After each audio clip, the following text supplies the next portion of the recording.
By 2017, Israel was caught in a cycle of diminishing returns.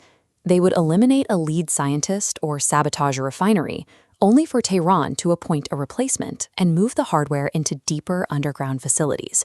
The program was slowing down, but the Iranian leadership's ability to rebuild remained intact. The first break in the deadlock came on January 31, 2018. Mossad agents used blowtorches to breach a secret warehouse in Tehran's Shirobad district, smuggling out half a ton of original documents and disks. These files mapped out a network of secret, hardened sites that satellite surveillance had never detected. Analyzing the documents revealed a pattern. While the core command team remained to reorganize, tactical strikes were temporary fixes. The Israeli War Cabinet concluded that stopping the program permanently required removing the leadership that kept resurrecting it. This meant targeting Ali Khamenei, not just a leader, but the living symbol of the Iranian state. Moving against such a high-profile target carried the risk of a full-scale regional war, requiring a level of intelligence and political alignment that Israel simply didn't have yet. The focus shifted to the Pasteur Street compound in central Tehran. This 30-acre site is the epicenter of Iranian power, housing the president's office, the Supreme National Security Council, and the residence of the supreme leader.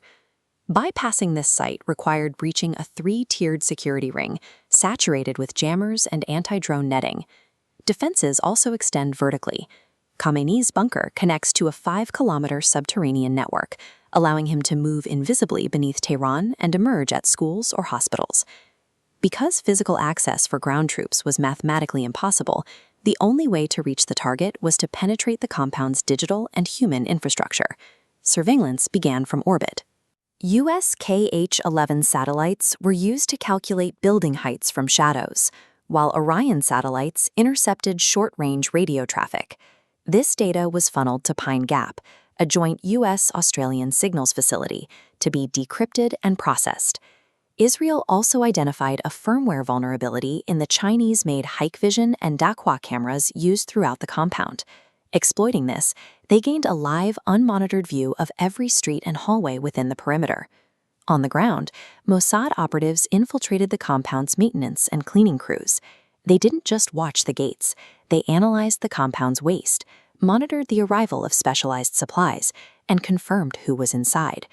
This was supplemented by Pegasus spyware, which silently compromised the mobile phones of the compound's doctors, cooks, and drivers.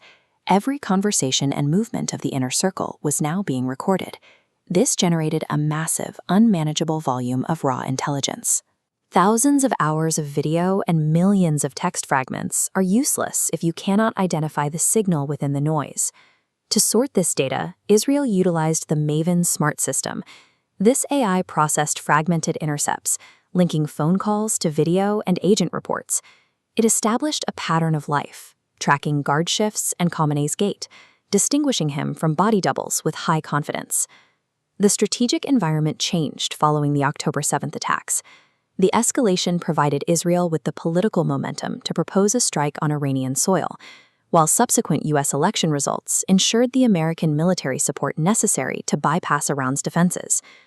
On February 23, 2026, the monitoring system flagged a break in protocol. Khamenei was scheduled to hold a meeting with 40 top military officials, but instead of the bunker, they were gathering in the surface-level residence. The AI-driven certainty of the target's location, combined with the presence of Iran's top military brass in a vulnerable surface structure, turned a decade of planning into an executable mission. On the morning of February 28, 2026, a joint U.S.-Israeli strike force of F-35 and F-15 jets launched, heading for Tehran. Before they reached the target, the first defensive layer was neutralized. Cyber Unit 8200 activated dormant malware previously embedded in Iran's military supply chain. Instantly, the radar screens and communications of Iran's air defense network went dark. To ensure the blackout remained, U.S. Growler aircraft in the Persian Gulf flooded the airspace with electromagnetic jamming, localized to prevent any Iranian command centers from regaining control of their field units. Simultaneously, sleeper drones, smuggled into the country years prior, were activated.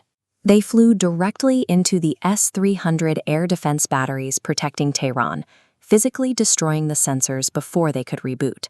The path was clear. The kinetic strike that followed was simply the final movement in a cyber and electronic siege that had been running silently for years. At 9:40 a.m., 30 hypersonic missiles struck the Pasteur Street compound.